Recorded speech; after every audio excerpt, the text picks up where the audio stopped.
Après la mort du sergent-chef Florian Montorio, la France doit-elle s'engager davantage au Moyen-Orient? Donnez votre avis, chers auditeurs, sur le site et l'application d'Europe 1. C'est la question du jour. Et d'ailleurs, c'est intéressant puisque pour l'instant, il n'y a pas un plébiscite pour le oui. 54% des votants sur le site et l'application d'Europe 1 répondent non et 46% sont favorables justement à un engagement plus important de la France au Moyen-Orient. Sébastien Ligné, vous avez dit c'est pas très étonnant. Et on peut comprendre, c'est ce que j'essayais de dire à Pierre de Villeneuve, on peut aussi comprendre la prudence du président de la République Emmanuel Macron qui comprend que ce terrain est un terrain miné au sens propre comme au sens figuré et que les terroristes, les groupes terroristes n'aspirent qu'à une seule chose, c'est que ce conflit se mondialise, c'est tomber, mais avec, s'il faut faire des millions de morts, et potentiellement il le ferait, c'est-à-dire, ou des milliers de morts plutôt que des millions. Et puis n'oublions pas les potentielles répercussions sur le terrain français, puisque quand vous attaquez un groupe terroriste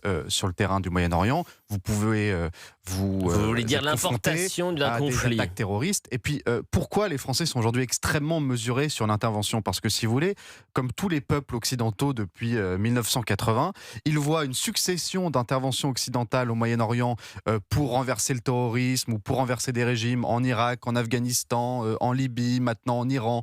Et on voit que le résultat est toujours le même, c'est-à-dire un échec, parce qu'on ne renverse pas des régimes par la force, en tout cas par des forces extérieures. On ne renverse pas des groupes terroristes simplement avec une opération militaire de 6 mois.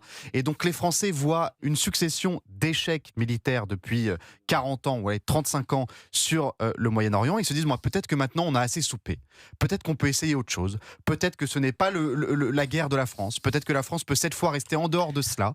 C'est une pensée qui peut se comprendre. Sébastien, c'est peut-être là, sont confrontés aussi à la réalité.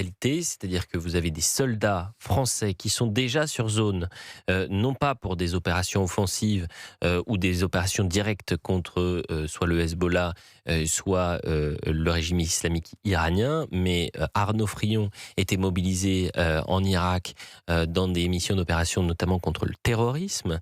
Et puis vous avez donc la FINUL. Je précise pour les auditeurs, c'est très important quand on parle de la FINUL, comme si tout le monde était au fait de ce qu'était la FINUL.